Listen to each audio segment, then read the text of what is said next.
So ಯಾವ್ಯಾವ ಹಬ್ಬಕ್ಕೆ ಯಾವ ಥರದ ಅಲ್ಲ ಬಟ್ಟೆ? ಅದೇ ಈಗ ನವರಾತ್ರಿಗೆ ಮಾತ್ರ ಸೀಮಿತ ಮಾಡ್ಕೊಂಡ್ಬಿಟ್ಟಿದ್ದಾರೆ. ಇವಾಗ ಗಣಪತಿ ಹಬ್ಬ ಯಾವ ಸಮಯದಲ್ಲಿ ಬರುತ್ತೆ? ಹಸುರಿನ ಕಾಲ, ಹ್ಮ್ ಅಂದರೆ ಪಚ್ಚೆ ಅಂತೀವಿ. ಹ್ಮ್ ಎಲ್ಲಿ ಎತ್ತ ನೋಡಿದ್ರು ಅಲ್ಲಿ ಪಚ್ಚೆ ಪಚ್ಚೆ ಮೀನ್ಸ್ ಹಸಿರು. ಹಸಿರು ಕಲರ್. ಹಸಿರು ಚಿಗುರ್ಕೊಂಡು ಚೆನ್ನಾಗಿ ಹರಡ್ಕೊಂಡಿರುತ್ತಲ್ವ, ಹ್ಮ್ ಆ ಹಸಿರು ವರ್ಣದ ವಸ್ತ್ರವನ್ನು ಧಾರಣೆ ಮಾಡಬೇಕು. ಯಾಕೆ ಅಂದರೆ ಅದರಿಂದ ನಮ್ಮ ಕಣ್ಣಿನಲ್ಲಿರುವ ನ್ಯೂನ್ಯತೆ ಪರಿಹಾರ ಆಗತ್ತೆ.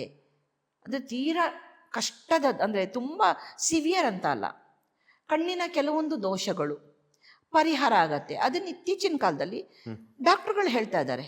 ಕನ್ನಡಕ ಬಂದ ಮಕ್ಕಳಿಗೆ ಒಂದಷ್ಟೊತ್ತು ಓದಿ ಒಂದು 10 ನಿಮಿಷ ಕೈಯನ್ನು ಹಿಂಗೆ ಉಚ್ಕೊಂಡ್ಬಿಟ್ಟು ಕರತಲ ಅಂದರೆ ಮಧ್ಯ ಕರತಲವನ್ನು ಕಣ್ಣಿಗೆ ಶಾಖ ಕೊಟ್ಕೊಂಡು ಒಂದು 5 ನಿಮಿಷ ಹಸಿರನ್ನ ನೋಡಿ.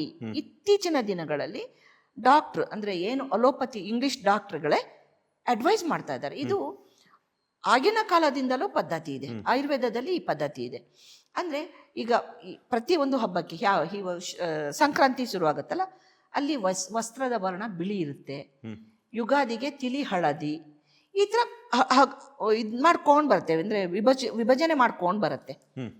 ಈ ಆಷಾಢ ಮಾಸದಲ್ಲಿ ಬರುವಂತಹ ಹಬ್ಬಗಳಲ್ಲಿ ತಿಳಿ ವರ್ಣದ ಒಂದು ಆಕಾಶ ನೀಲಿ ಅಂತ ಹೇಳ್ತೀವಿ, ಇನ್ನೊಂದು ಪಚ್ಚೆ.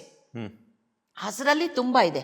ಮೊದಲಂದರೆ ಪಚ್ಚೆ ಅಂದರೆ ಒಂದು ಡಾರ್ಕ್ ಗ್ರೀನ್, ಒಂದು ಲೈಟ್ ಗ್ರೀನ್ ಅಂತ ಇರ್ತಿತ್ತು. ಇವಾಗ ವರ್ಣಗಳು ಭಾಳಷ್ಟು ಶೇಡಿಂಗ್ಸ್ ಬಂದಿದೆ. ಪಚ್ಚೆಯನ್ನು ಧಾರಣೆ ಮಾಡುವಂಥದ್ದು. ಇನ್ನು ಇದ್ರ ನಂತರ ಇದು ಬರುತ್ತಲ್ವ, ಗಣಪತಿಗೆ ಪಚ್ಚೆ ಬರುತ್ತೆ, ಮತ್ತು ನವರಾತ್ರಿ ಶುರುವಾಗುತ್ತಲ್ಲ, ಮತ್ತು ಇದ್ರ ಮಧ್ಯದಲ್ಲಿ ಪಿತೃಪಕ್ಷದಲ್ಲಿ ಏನು ಮಾಡ್ತಾರೆ, ಒಬ್ಬೊಬ್ರದ್ದು ಒಂದೊಂದು ಥರ ಸಂಪ್ರದಾಯ ಇರುತ್ತೆ.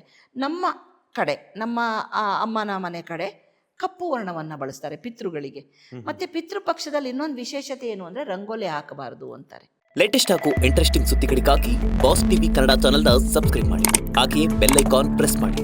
ಇದರ ಜೊತೆಗೆ ಫೇಸ್ಬುಕ್, ಇನ್ಸ್ಟಾಗ್ರಾಮ್, ಎಕ್ಸ್ನಲ್ಲೂ ಮಿಸ್ ಮಾಡದೆ ಫಾಲೋ ಮಾಡಿ.